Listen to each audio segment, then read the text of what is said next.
Hi, everyone. Welcome to a special edition of The Bottom Line. And my guest tonight is School Committeeman Kevin Aguiar. Hi, Kev. Hi, how are you? Thanks for having me. Great, great. Hey, people, if you get a second, can you share this to a few pages?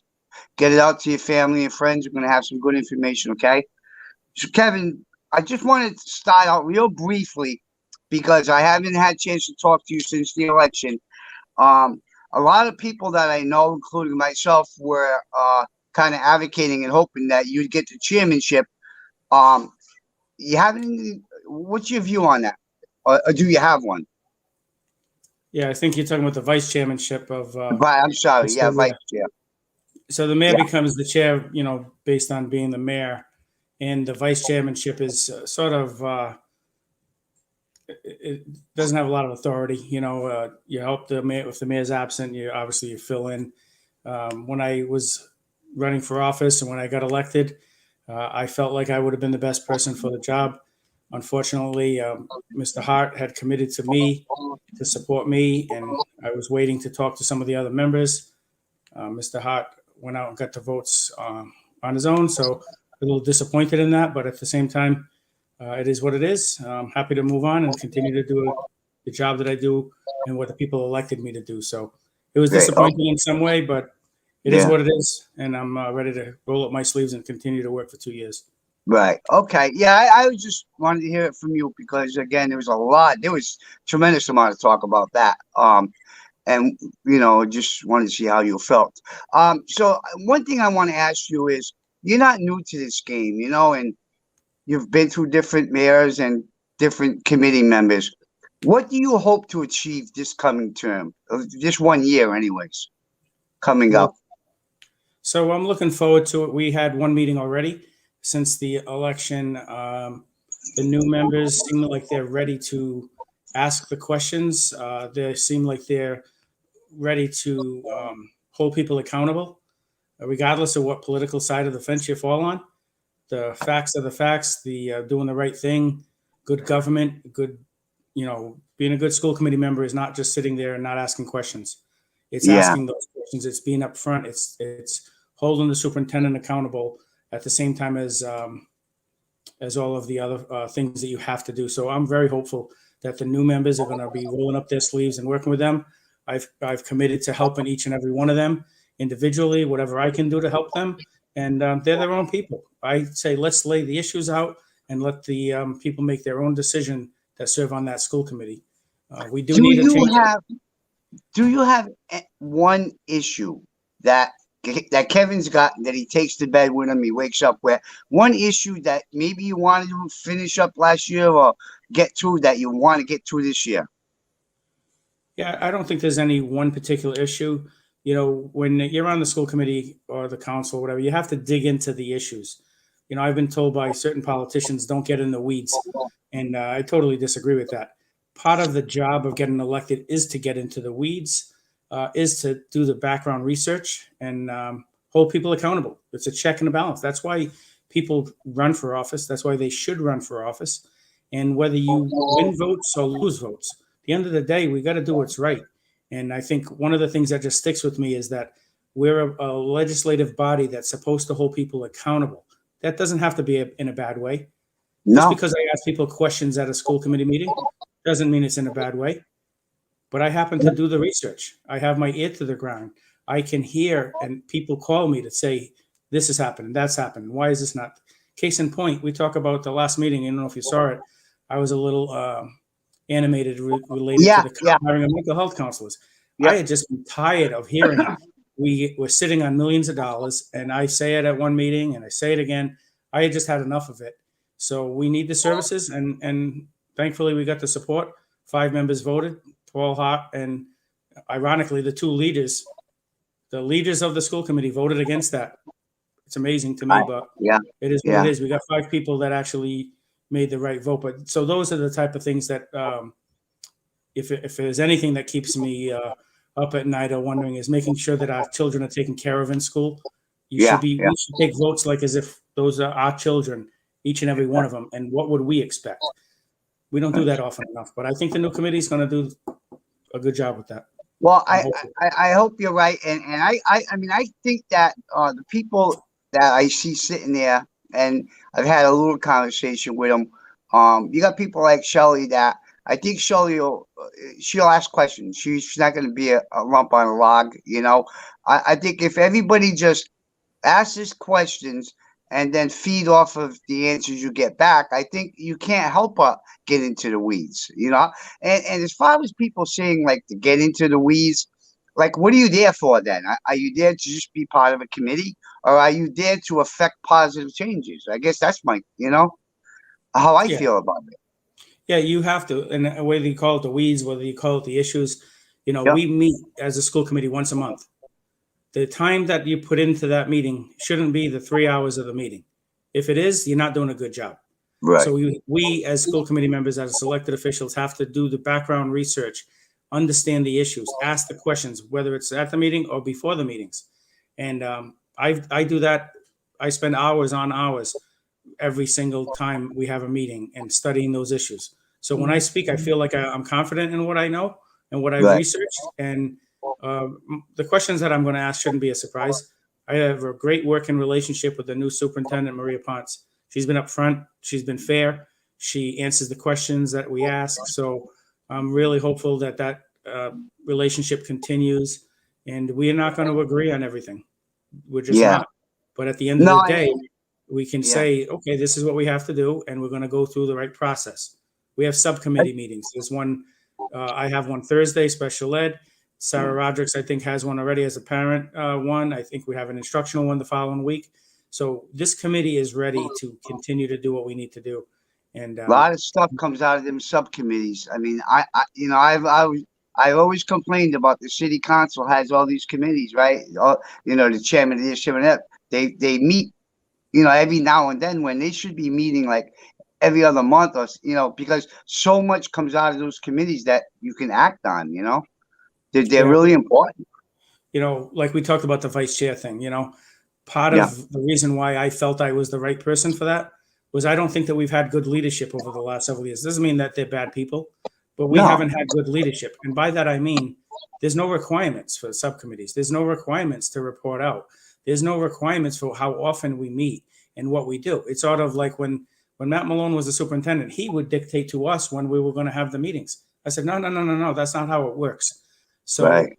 we can make excuses of COVID and all this stuff, but at the end of the day, all of those committees should meet quarterly. When we meet, Yeah. we bring the people that are going to represent us to us what's happening in the schools. So on Thursday's meeting, we're going to hear from the administration about the services that our children are getting and whether they're not getting them, because that was an issue at the last meeting. So now we'll get into that a little deeper, and we're going to prove, I already know it, but we're going to prove whether the kids are getting the services or not, and the vote that we took and how they're going to get additional services. We are going to a new management system. I want to make sure that runs seamlessly. So we have some good pieces of information at each of those subcommittee meetings. And Yeah. all the people that I talk to, especially the new ones, they're ready to do exactly that. Well, Well, if I change over to the city council just for a second, you mentioned about the go city ahead. council subcommittees because I Yeah, pay attention to politics and what's going on. I know you do. First, Yeah. the first thing that the city council needs to do is they need to change their antiquated rules and laws, regulations related to how they have a subcommittee meeting. They have to go to one meeting, have a motion to have a meeting, to have another Yeah. motion for something else. They just can't say we're going to have a quarterly um, public safety meeting, let's say.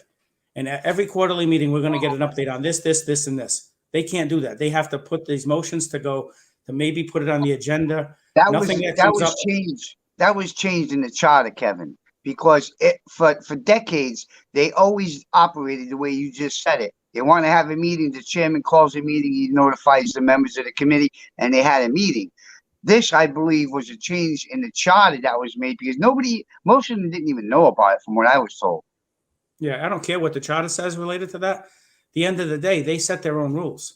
So they can have a meeting and be able to discuss things. In the school committee, for instance, I made a motion at the last meeting in the budget time because we're talking about the budget and how much money we had left over.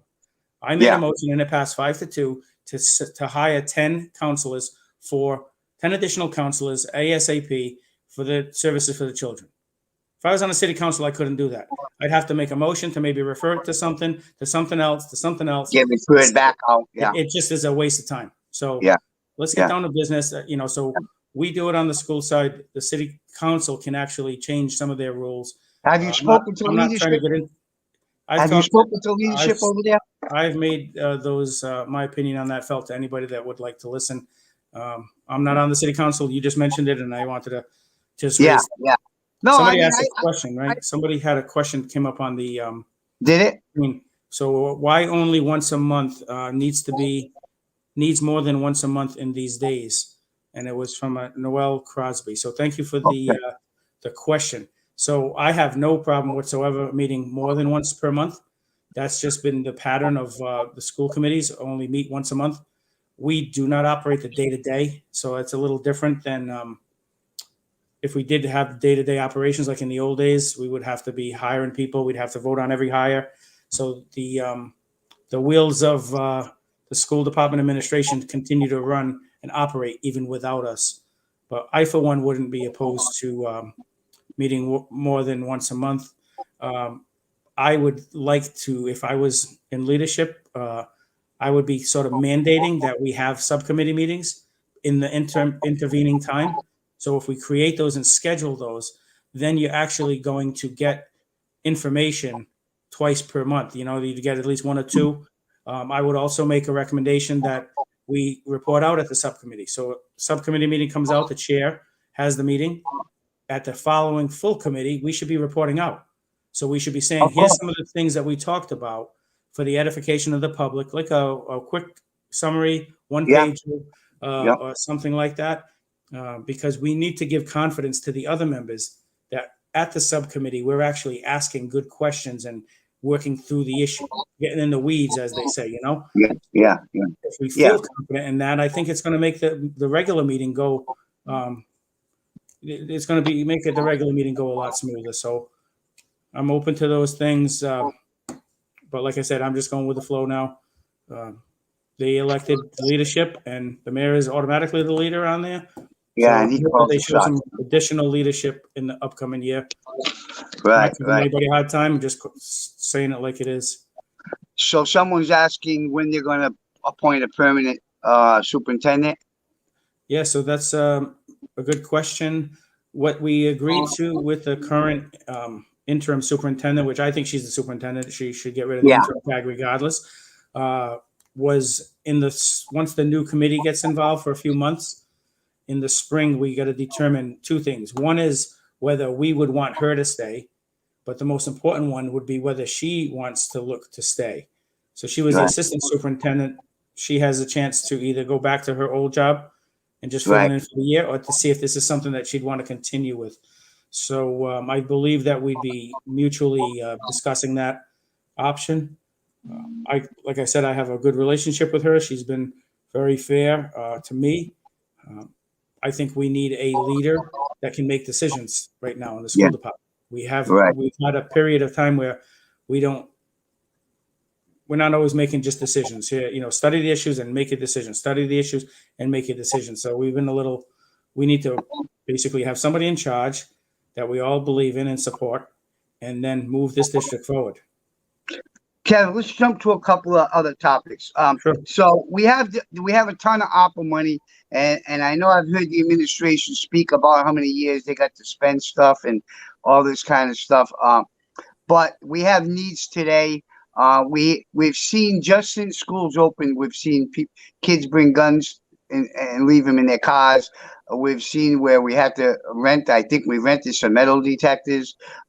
We have all kinds of issues. We're finding that school is much bigger, I think, than they thought they thought they could handle it, but I think it's much bigger than that. And that's just one small segment. We could probably use some of that money, but I know you must have some priorities for that money. Yeah. So when you talk of Durfee High, when you look, if you did an analysis of the resources from 5 years ago to today at that school, the resources have been tremendously increased. Whether it be counselors, separate from the other vote we just took, the number of student adjustment counselors, guidance counselors, administration, department heads, support staff, English language learner support staff. Like, it's unbelievable when you look at how many resources we've put into that school. So we can continue to put money in, but at some point we have to say, what is going on here? So Yeah. that's the task of Superintendent Potts, Principal Damaris. They asked us for certain things and positions in the last year. I supported every one of those positions, but at the same time, in a public meeting, I told Mr. Damaris and his team, if we give you all these things, we need to see the results. And the answer was, we're well aware of that. We understand. Yeah. So, Well, everybody's been put on notice. I think that's the answer they give quite often for a lot of subjects, and I'm just going to say publicly that this is what people are telling me. You just said we put a ton of resources over the year, resources targeted to special needs, language, all kinds of things that we were lacking and we needed them. We put them there, but yet what we don't see is that ROI. We don't see the scores going up. We don't see the improvement in in a lot of our students that parents want, because who's talking to me is parents. Mm-hmm. And they just, they see we're hiring this one, hiring that, hiring this, but yet they don't feel like the kids are really benefiting. Yeah, I've always said that there's pockets of excellence. You've heard this before. There's pockets of quality teaching and good instruction and all that. So you're a student in the city, you can get a good education. The challenge for us is, how do we make a quality education for all students? And that's really the challenge for everybody in education. It's challenging. The kids are challenging. The families are challenging more now than ever. So they need the resources. I'm not suggesting they don't. But at the end of the day, the resources are only one thing. We need results, as you said. And at some point, we have to make decisions on who's in charge of these buildings. And if they're not getting it done, we may have to make a move. But I'm not suggesting that right now. That's not my role. My role is to tell the superintendent that we need to improve these things. And I have done that. And she knows it. And Principal Damaris knows it. And I've said this in public meetings. It's not a secret. They're working hard. People are working hard. But if the results aren't there, if the places are out of control, if the kids aren't behaving, whatever it is, we have to address it. And we'll see how that goes. And what I liked about what you said about 5 minutes ago was when you talked about reporting coming out of committees, right? And that goes to one of the whole reasons I have these shows I have is because I get tons of phone calls from people because they know that I know you, I know different people, and I can get these answers. And it's like, we don't get the information out of the school department. We don't get it from the administration. It's almost like you have to go digging. You got to ask a favor. Hey, can you find this out for me? And I think that we have to be more open and honest about what's going on in our school system, as well as in our city hall. Yeah, just for instance, right? I have a couple of numbers for you. When I was last on this committee, which was around 8 or 10 years ago, 2013, whatever, 10 years ago, let's say. Yeah. We used to be at Durfee High School. There was around 2,500 students thereabouts, and there was 4 houses. We used to have 2 adjustment counselors for the whole school. So there wasn't even one per grade or one per house back then, 10 years ago, 12 years ago, whatever it is. Yeah. Today, as of a month ago, Durfee High has 2,339 students. There's 9 school adjustment counselors. 9. So 10 years ago, we had 2 for the entire 2,300, right around the same number of students, maybe a little less or more. Yeah. Now we have 9. That's a serious investment. That's 4 times as many as we had before. At the same time, we now have 10 guidance counselors. We used to have 8. So we've increased that. There's 2 behavior therapists that would also work on that. So the research that I do between meetings and to try to figure out what we're looking at for a budget, which is the school committee role, budgets.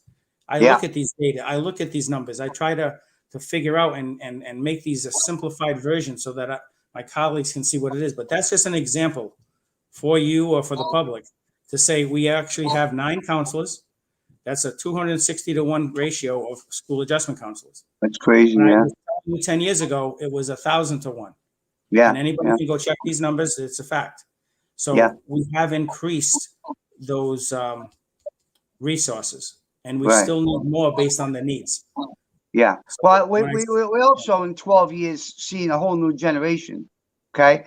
We've seen the kids that were in school 12 years ago and now are parents, a lot of them. Okay. And their kids are starting school. Maybe not Durfee, but they're starting school, because this problem isn't only at Durfee.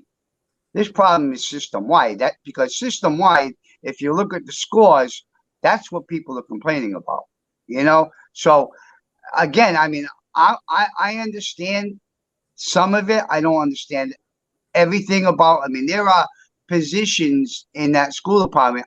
I have no idea what they even do. And you and I have spoke about this on other shows where I said, like, why do we need a dean of this and a dean of that and all these other positions? Why don't we just have more teachers aides, more counselors, places, those three positions actually have contact all the time with the kids.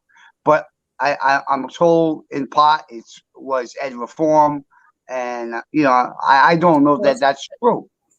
I can tell you honestly, as the same time as I want to support more teachers in the classroom and more teacher assistants and all that, these positions that are administrative in nature, it's an easy thing to say, we got too many administrators. That's just the go-to for a lot of people. I support the administrators that we have because, as you said, the society is changing. So isn't education. The way that we teach, the curriculums that we teach, everyone's working at important things to make education better for our children. The key is, how do we have a superintendent and an administration right down through every school that they work seamlessly together to make sure that everybody's pushing for the same thing. Case in point, we have a lot of curriculums. We spend all kinds of money. I made a motion at the last couple of meetings, time out. Before we spend all of this money on curriculum, we need to have a subcommittee meeting to digest what we have. Because one school has one thing they like to do, another has another. It's all over the place. We have the state come down and look at us and say, we have a turnaround school. That's the big word, right? Turnaround schools.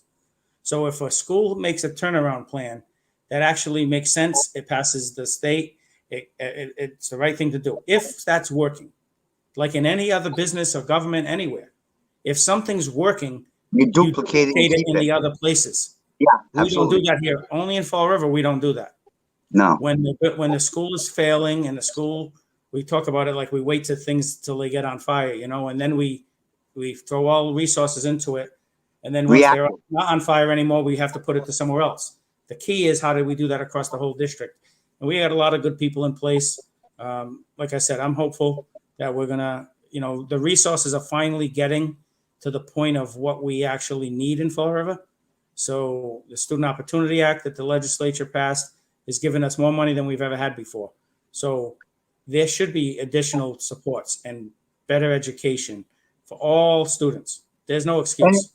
And is that going to give the people what they're asking for? Is that going to give a quality education to the kids? Because again, and I hate to keep going back to that, but it's just the elephant in the room, is that we can give all the money in the world. They said if we had a new high school, this was going to be better. Nothing's better this year than it was last year. If anything, we found new problems we had with kids. That school's so big, you can't keep eyes on them. So when any new thing comes out, it problems. Yeah, but we need it. There's no excuse. There's no excuse. I've said this in public meetings. When we don't have the resources and you're up against it, there's legitimately they can only do so much. Now that we have the appropriate resources, we have the appropriate staffing, we have millions of dollars that we can actually spend to increase the curriculums, the assessments. We have all that now. There is no more excuses. So at some point we have to say results, and that's where we're at the current time. But we've never over the years had the money. So don't mistake it. We're getting finally what this system has needed for years. So we're getting the resources now. And I'll tell you right now what I'm going to do, and they all know it, and the superintendent knows it, and the members of the school committee are on board with this. We need results. We don't need that's right. any more talk. We need results. And that's what the people, everybody I talked to about having you on, it was the same question. Like, this is all fine and great. You know, I voted for the school, and we're having all these issues. How are they going to address these issues? How are you going to get this under control? Is my kid going to be able to, tell time without looking at a digital clock? You know, basic things that we learned in grammar school as kids. That it just seems it's rocket science today. You know, so results is what people want. You know, Yeah, um, we had and a you we talk. had a forum. We had a forum just quick. We had a forum about the behaviors in there. You know, kids were Yeah, supposedly ruining and stuff. And my answer then was the same thing it is now. We need to hold kids accountable, and we that's need right. to take care of the little things. We've in this district, in this state, we've been letting way too much go in all schools. So now it's a little out of hand. It's a little more out of hand. It's a little more out of hand. We need to stop that. We need to get back down to it and run the schools very strict that we're not going to tolerate certain behaviors, period. And Yeah, that's the that's problem it. in a lot of these places because the kids see it. There's behaviors that are going on that should not be Yeah, tolerated. They go home and tell their parents. The parents are worried about the safety of the kids, and then they don't want to send them to school, and I don't blame them. We need to that's take right. control of the behaviors, That's period. right. And because and you know what? And this has been snowballing. You see it in society with the lack of prosecution with crimes. It's snowballing through everything, and it's affecting the kids now. That where kids do whatever they want, and they don't have any fear because what's the worst they can do to me? You know, it something has to change. But I wanted to before we run out of time, I wanted to go back to curriculums. Um, I had spoken to probably two different people, if not three, about a substance abuse curriculum, and now we're going back to probably, believe it or not, Kevin, mid 90s, late 90s, and we were told, yeah, we're looking into it. Then we were told we are looking into it. Then I was literally told about 2 years ago that they had a curriculum and it just had to meet about it and do all this and get it approved and implement it. But till today, we still don't have a prevention drug education program that goes from K to 12, or even in 9 to 12. We don't have a curriculum that is part where you go from this class to this class. I think you have seminars, you might have talks about it, but where's the curriculum? Yeah, I don't think we have enough. We have pockets of the same as I said before. I Yeah, believe we need a comprehensive plan, and some people might not agree with it. Some people will. Certain things are touchy subjects for people, but I think that's a comprehensive health program that we need from the entire school system.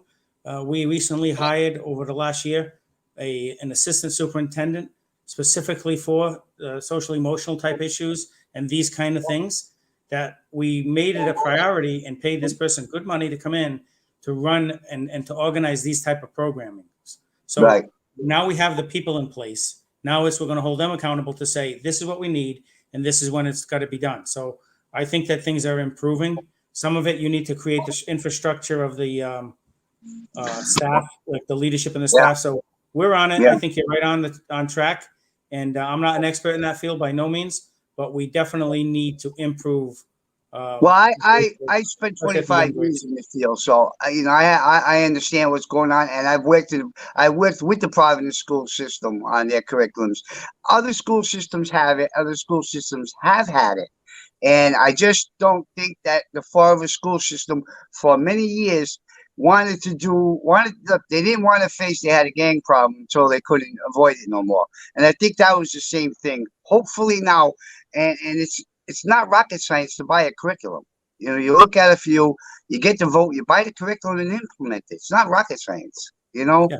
Uh, and with society today, I mean, we all know that these kids out there smoking pot, all out in front of that school. I have parents telling me all the time. So they need to start addressing issues. Um,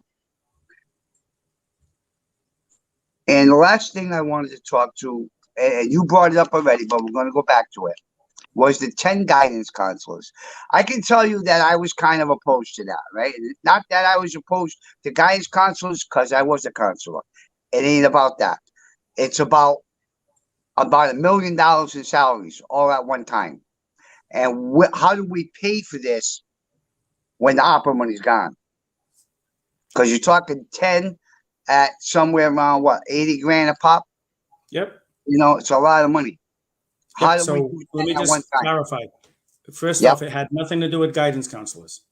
So my motion was about the school adjustment counselors, certified licensed counselors, therapists to deal with the severe emotional issues that are going on in the schools right now. So it wasn't guidance counselors. It was It was 10. 10 school adjustment counselors, which is a LMHC, LICSW So it licensed. costs even more money that way. No, they're They, same they, price, same price, same price. Okay. same All price. right. But at the same time, my motion at that time was because we needed action right Yep. then and there. So now we're going to see who we can get. They're looking at it. Superintendent will come back to us with, I can only hire 5, I can only hire 6, but we need this, we need that. Basically, that motion was so that we put it on the record. Let's say it's $750,000. We have millions of dollars in reserves. We're getting millions of dollars every year. So these are sustainable. It's not like a one-time, it's not spending money with one time for salaries. Yeah. These positions are needed across the district going forward, and we have the resources. So it's not one time. So what I think is going to happen is we'll hire some for schools, like I told you, that are way Yep. below, and Yep. other schools are going to maybe get something else. We have to look at maybe therapeutic mentors, lower level bachelor's degree people that can actually help. We Yeah. have counselors. We have school adjustment counselors in this city for years now. I've been saying this for years to these administrations, that we're paying them 80 grand or whatever they get paid to be a licensed counselor. And they spend 2 hours a day doing lunch duty. Not that you don't want to be in lunch duty to talk to kids, but they're Yeah. supervising. It doesn't make sense. We can't even provide the services. So that was an issue. So we're going to look at it. Maybe we hire some more as teacher assistants or some other positions so that we can have people do those tasks, so that Yeah. we have the licensed counselor should be dealing with the serious, mental health issues that we have going on. So we're on it. Don't get me wrong. This is a good I'm vote. gonna throw something at you, and I don't know if you guys can do this in the school department, but I know that in the multi agencies that I worked in, often budgets were a problem for more staff. So what we would do is kick it down a level. Instead of getting a licensed person, we'd get somebody either in school, in their last year or something, and would hire them part-time, so that when you have bodies that understand the problem, and then once they graduate, they got a job to go to. Is that something the school department can do, like with a college? They do you're talking like an intern potentially. Almost like what a paid Yeah. one. Yeah. Yeah, we do similar type of things like that.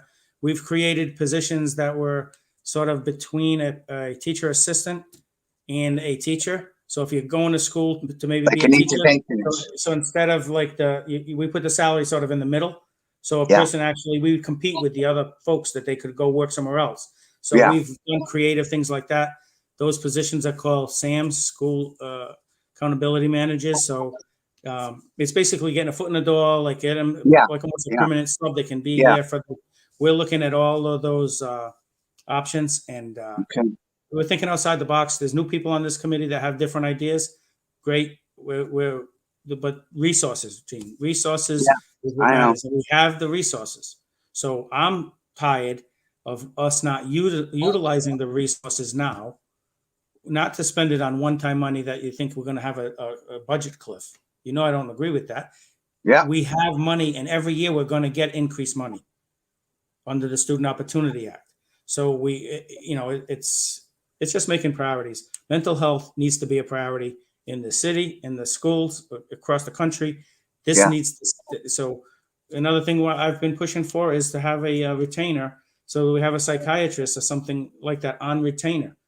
Yeah. And I've only brought that up for 3 years. And they say, Well, we're didn't working they on it, we're have working one? on it. Didn't they have one before, or was that just for IEPs? Now, they I never thought had they one had of these. one. So what happens is I'm of the belief that some of the services that we need to give our children, we need to get the person in and like locked in, because there's waiting lists, and we Yeah. can help to go through the waiting list to say this child needs to see a psychiatrist, they're on medication, they need this Yeah. and that. So we need to have a dedicated person. And Yeah. that's a good use of the resources to have a person like that. So when our counselors are trying to help, they're not doing therapy in the school, but they have to reach out. We should be able to have a seamless wraparound service that we Sure. can actually get these people to. So that's Sure. going to happen. It's taken a little longer than I'd like, but I'm trying to be patient. Well, I'm gonna get, hopefully I can get some of the other members on, one a week until we can get everybody on. And then, what I'd like to do with all of these, I'm starting with you, is get you to come on, um, every so many weeks, right? So if I can get 4 or 5 people from from the school committee to agree, we can come on and just keep the conversation in the public so that they know what's going on. And the parents, they're not listening to their kids come home and telling them stuff. They can hear it from you guys. Yeah, I'll be happy to come on anytime. I appreciate All the right, great. opportunity. Thank you to everybody for listening. Please feel free to share the information that I have. I'm always saying what I feel. I believe in it, and I think the more people get on the same page with it, will truly make a difference. But we're going to hold people accountable. Trust me.